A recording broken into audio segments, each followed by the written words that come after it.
कुंडली भाग्य। राजवीर और शौर्य दोनों भाई है, इस बारे में दिलजीत जी को अभी पता चला।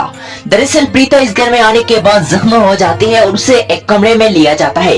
वहाँ रेस्ट करने के लिए उसे काव्या छोड़ देती है और छोड़कर नीचे चली आती है।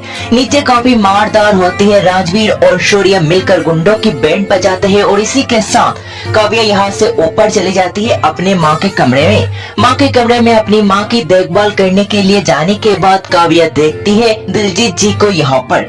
दिलजीत जी यहाँ पर आती है और आकर कहती है कि प्रीता जी को क्या हुआ है और प्रीता जी आपकी क्या लगती है।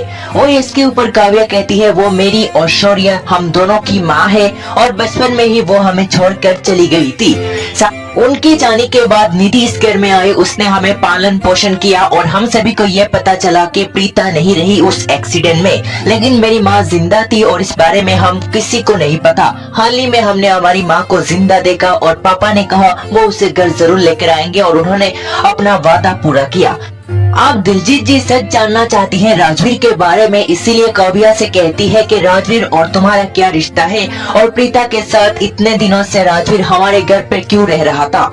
इसके ऊपर बात सुनने के बाद काव्या कहती है राजवीर मेरी माँ के साथ रह रहा था। इसी बात को जानने के बाद काव्या भी हैरान हो जाती है कि इतने दिनों से राजवीर अगर सच जानता था और उसकी माँ के बारे में जानता था, उसने उसे क्यों नहीं बताया। और इसके ऊपर काव्या कहती है ये सच तो सिर्फ राजवीर ही बता सकता है।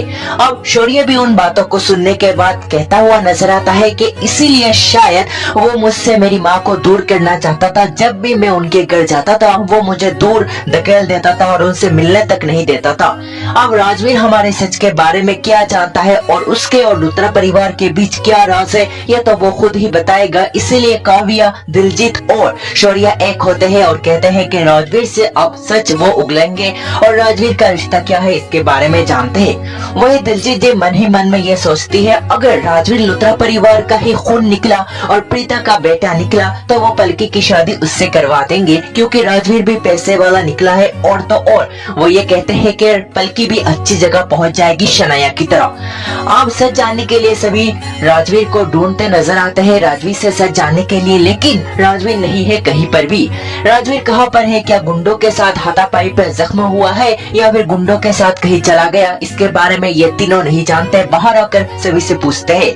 अब आगे क्या होता है? क्या राजवीर से सच जानने के बाद प्रीता की सच्चाई सभी के सामने पूरी तरह से खोलकर आएगी या फिर सच अब भी अंदर ही अंदर दबा हुआ रहेगा और प्रीता की याददाश्त कब आएगी देखना होगा। दिलचस्प आज की रिपोर्ट में इतना ही।